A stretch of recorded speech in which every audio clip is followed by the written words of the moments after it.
Paz y bien, hermanos. Hoy vamos a ver el quinto mandamiento: no matarás. ¿Por qué no se puede disponer de la propia vida ni de la vida de los demás? Porque solo Dios es Señor de la vida y de la muerte, excepto en caso de legítima defensa o de auxilio necesario. Nadie puede matar a una persona. Atentar contra la vida es un crimen ante Dios. La vida humana es sagrada, es decir, pertenece a Dios. Es su propiedad, incluso nuestra propia vida. Únicamente nos es confiada por Dios. Dios mismo nos ha dado la vida. Solo Él puede tomarla de nuevo. En el libro del Éxodo se dice así, literalmente y sin paréntesis: no matarás. Habéis oído que se dijo a los antiguos: no matarás, y el que mate será reo de juicio. Pero yo os digo, todo el que se deja llevar de la cólera contra su hermano será procesado. Esto está en el Evangelio de Mateo, capítulo 5, del versículo 21 al 22. Palabra de Dios. Va en contra del quinto mandamiento lo siguiente: el asesinato y la cooperación en el mismo. Incluso el asesinato en la guerra, el aborto provocado de un ser indefenso desde su concepción, el suicidio, la automutilación y la autodestrucción, la eutanasia, es decir, poner fin a la vida de personas con graves discapacidades o con discapacidades, enfermas, moribundas o en estado terminal. Esto lo tenemos que tener absolutamente claro. Es ir en contra del quinto mandamiento, que es claro y no tiene paréntesis. Es muy claro, dice: no matarás. Y me han preguntado, ¿por qué sin embargo se debe aceptar la muerte de otro en caso de legítima defensa? Bueno, quien ataca la vida de otros puede y debe ser frenado en caso necesario mediante la muerte del agresor. La legítima defensa no es solo un derecho, puede ser incluso un deber grave para quienes es responsable la vida de otros.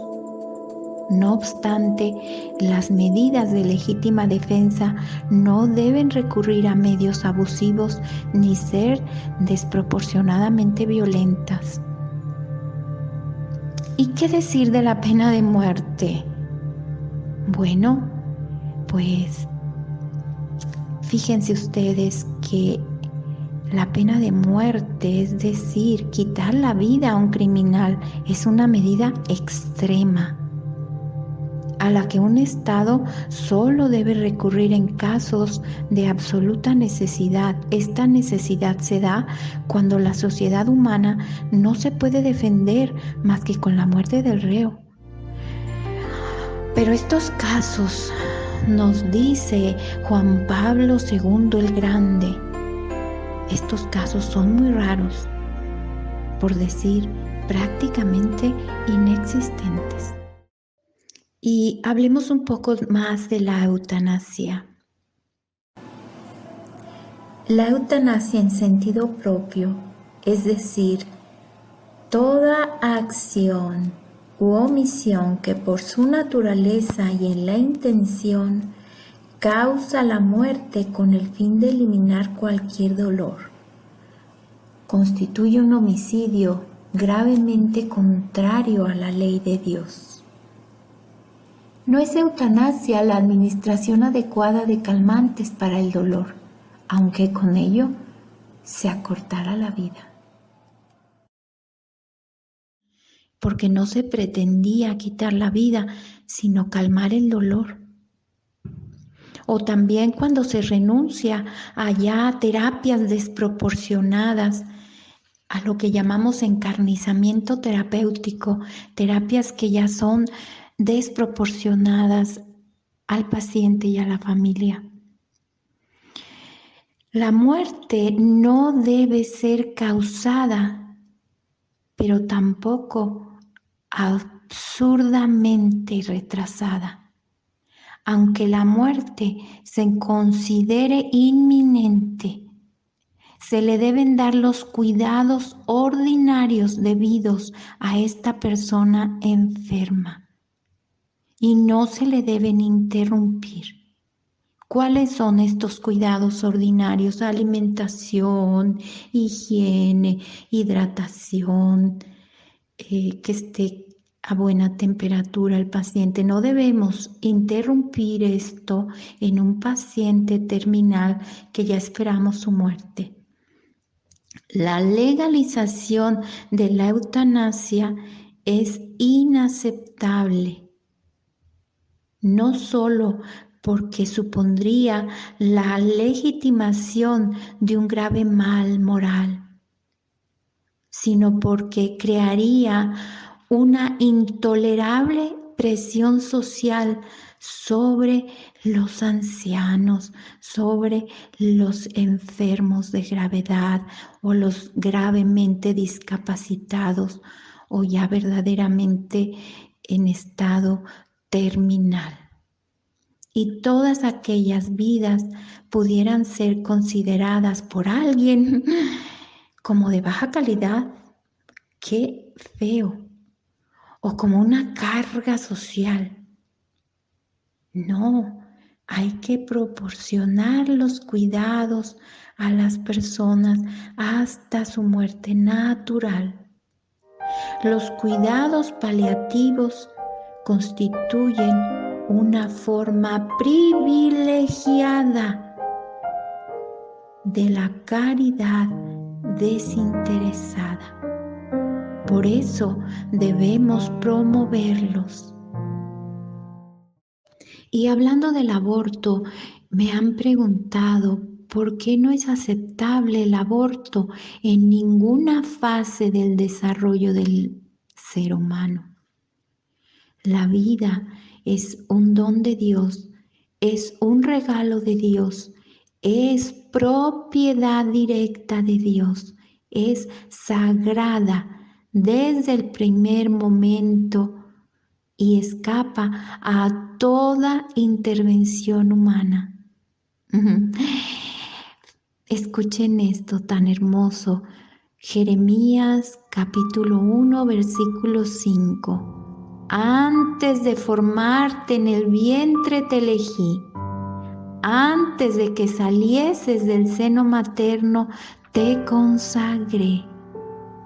Dios nos conoce desde nuestra concepción. Solo Dios, Padre Celestial, es Señor de la vida y de la muerte.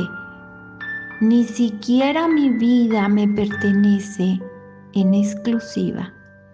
Todo niño tiene derecho a la vida desde su concepción.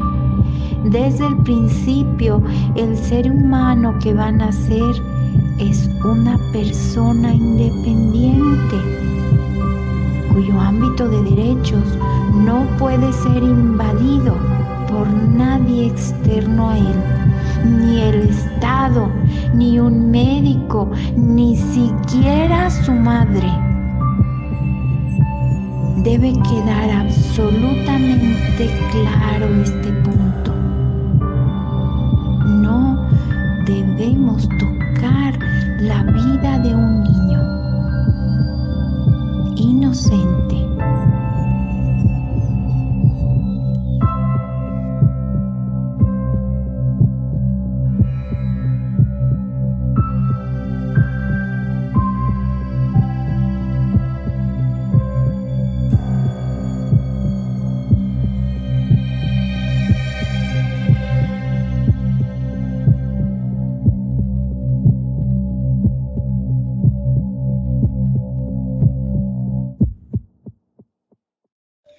proteger la vida humana inocente es uno de los deberes más nobles del Estado. Si el Estado se sustrae a esta obligación y legitimiza o legaliza el aborto, nosotros no debemos obedecer esta ley, porque socava él mismo los cimientos del Estado de Derecho.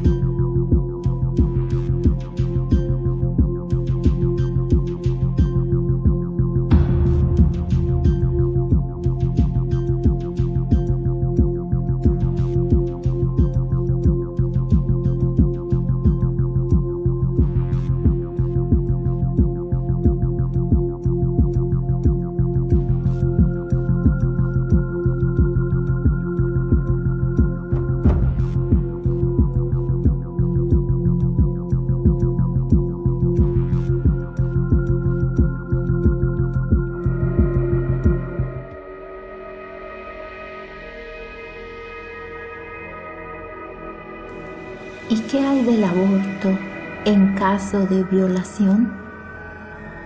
Bueno, pues el bebé es inocente.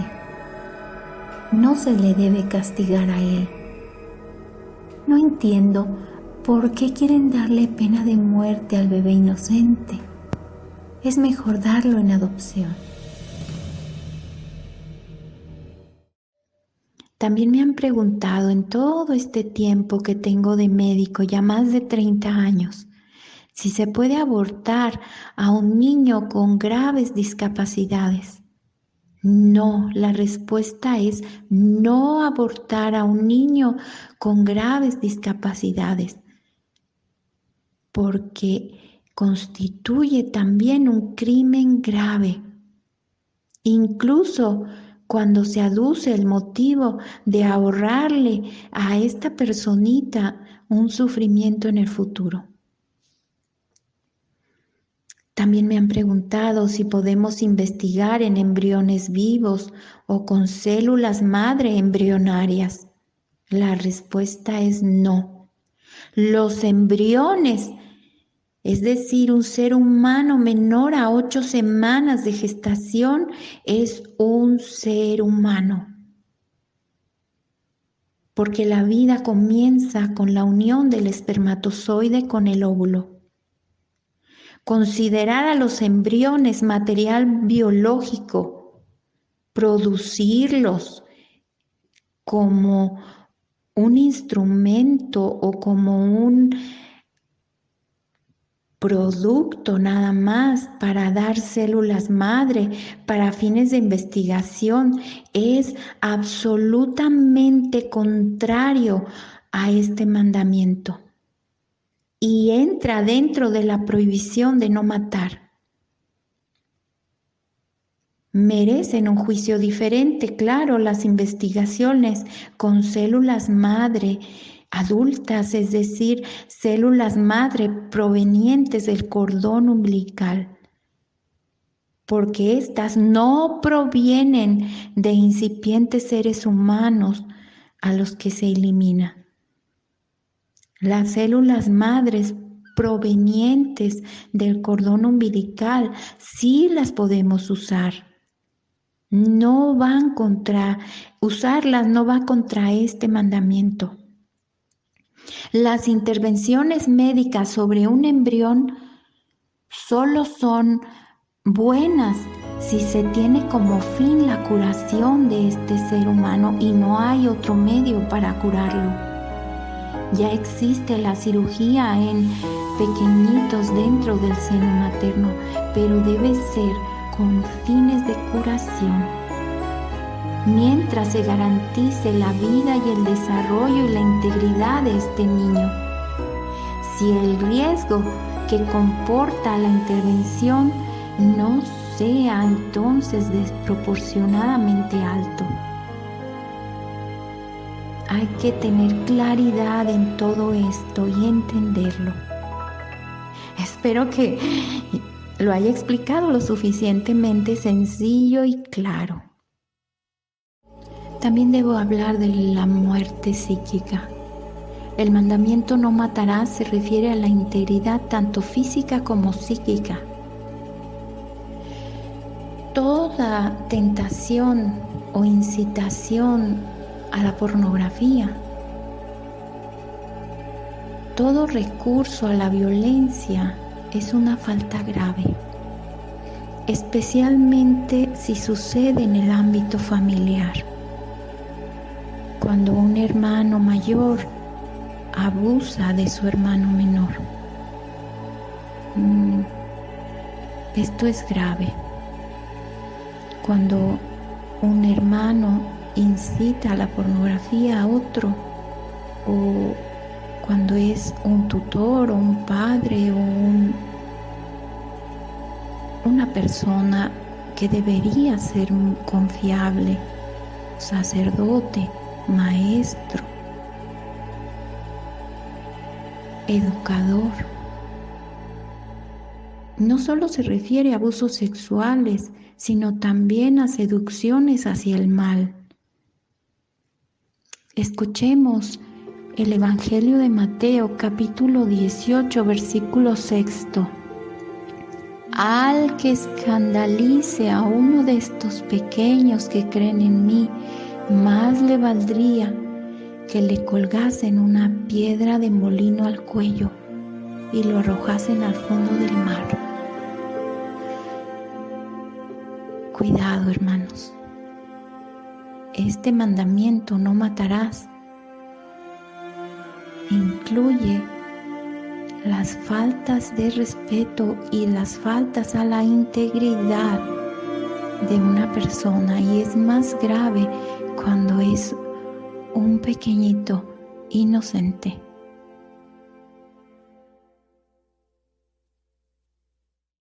Este quinto mandamiento también nos dice que el uso de la violencia contra el propio cuerpo no es correcto.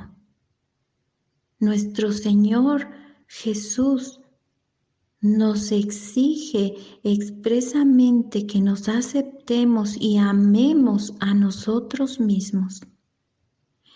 En Mateo capítulo 22, versículo 39 nos dice: amarás a tu prójimo como a ti mismo. Entonces, acciones autodestructivas contra el propio cuerpo, es decir, incisiones, laceraciones, rasguños contra el propio cuerpo, son en la mayoría de los casos de reacciones psíquicas ante experiencias de abandono y falta de amor. Por eso, en primer lugar, reclaman todo nuestro amor a estas personas. No obstante, en este marco de cariño, debe quedar claro que no existe un derecho humano a destruir el propio cuerpo que nos dio Dios. La salud es un valor importante, no es el más importante, pero es un valor importante, aunque no sea absoluto. Debemos tratar al cuerpo recibido de Dios con agradecimiento, con cuidado, y no caer en el culto al cuerpo. El consumo de drogas es una falta grave porque es un acto autodestructivo y por ello un atentado contra la vida que ya hemos repetido varias veces que nos dio Dios, que no nos pertenece. La adicción de las personas a drogas legales como el alcohol, los medicamentos, el tabaco, y si se llega a legalizar la marihuana, y en la mayoría de las drogas, aunque sean legales o ilegales, es cambiar la libertad por esclavitud. y perjudica la salud y la vida de la persona afectada y ocasione graves daños a su prójimo y a su entorno y a su familia.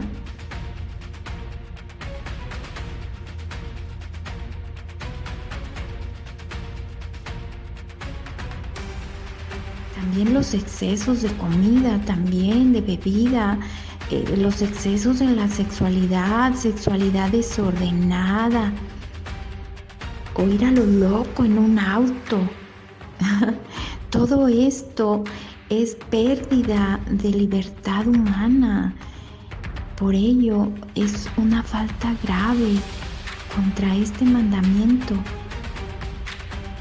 Hay que diferenciar claramente el uso razonable del alcohol, que sea consciente, que sea moderado, que sea bueno, que no sea una adicción ya, pues.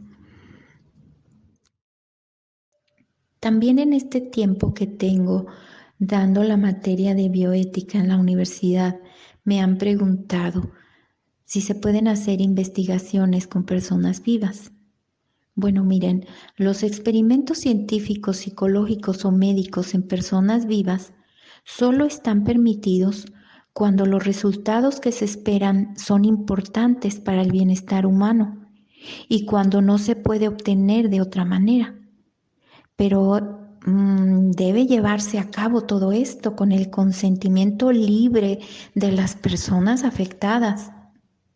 Además, miren, los experimentos deben ser proporcionados, es decir, no debe haber arriesgue desproporcionado para la persona. Es un delito convertir a personas en objetos de investigación en contra de su voluntad. Esto se hacía durante el régimen nazi, donde había víctimas de experimentos con humanos en el campo de concentración.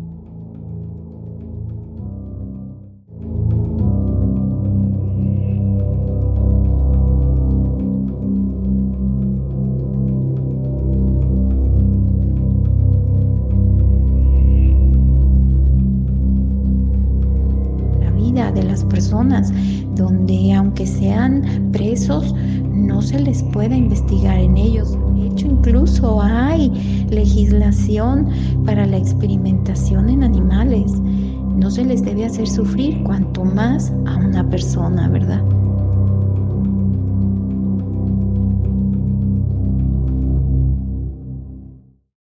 Y también es importante para este quinto mandamiento hablar de la donación de órganos. Las donaciones de órganos pueden prolongar la vida y aumentar la calidad de vida. Por ello, son un verdadero acto de caridad con el prójimo, siempre y cuando las personas no sean obligadas a ello. Debe garantizarse que el donante expresó en vida su consentimiento libre y consciente y que no se le mata con el fin de extraerle sus órganos. Existen donantes vivos, por ejemplo, en el trasplante de médula ósea o la donación de un solo riñón.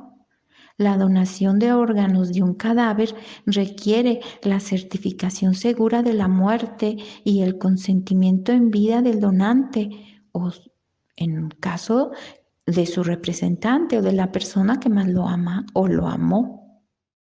También se atenta contra este mandamiento cuando se usa la violencia en el secuestro, cuando se toman rehenes, cuando hay terrorismo o tortura, en una violación o en una esterilización a fuerza, así como cuando se amputa un órgano o se mutila a alguien.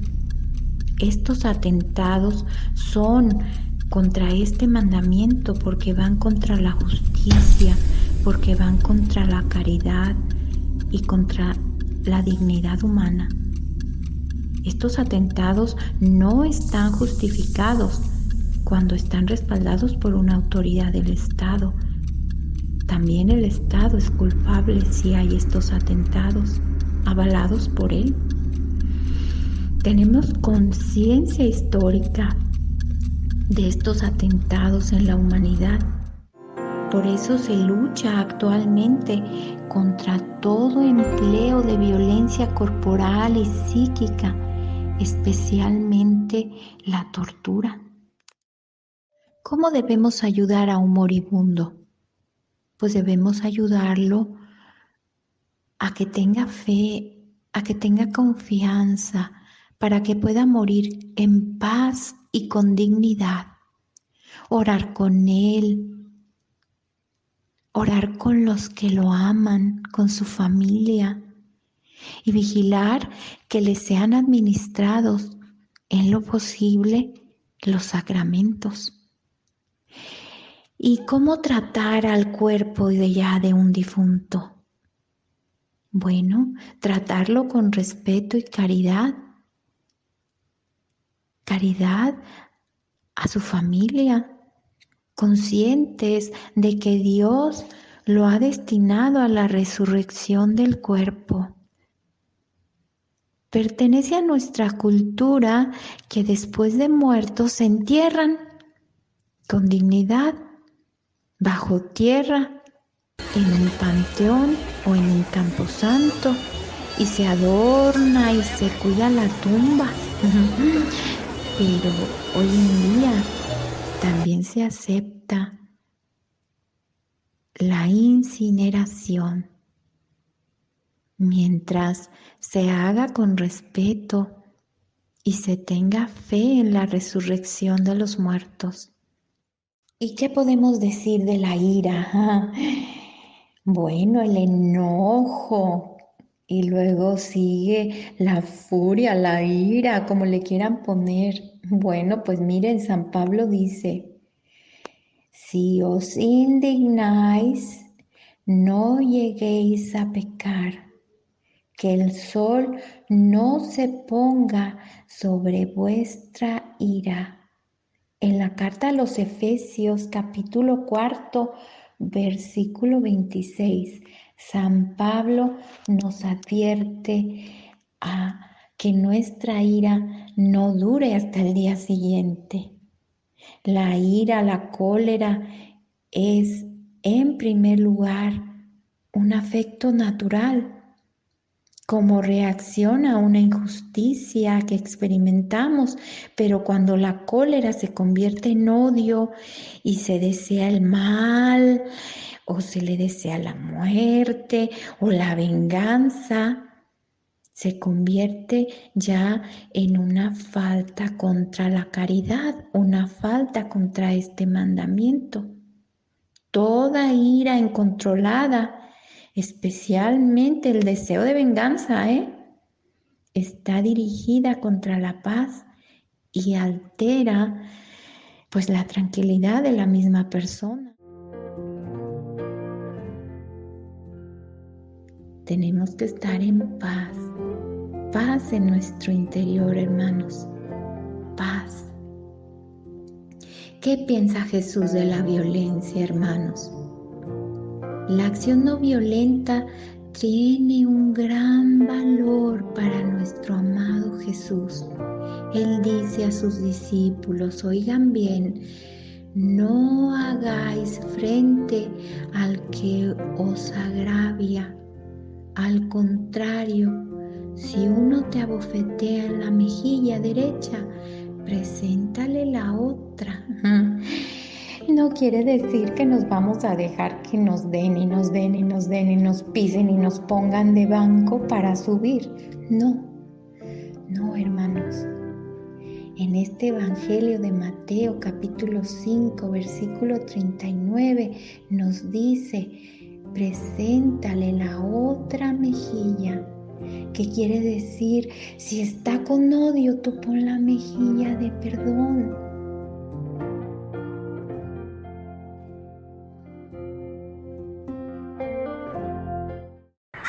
Entonces debemos luchar por la paz, pero no sostenernos en un pacifismo radical, pues no se puede privar ni al individuo, ni a los estados y comunidades o pueblos el derecho fundamental a la legítima defensa, ni a la defensa mediante las armas. La guerra solo se justifica moralmente cuando es el último recurso.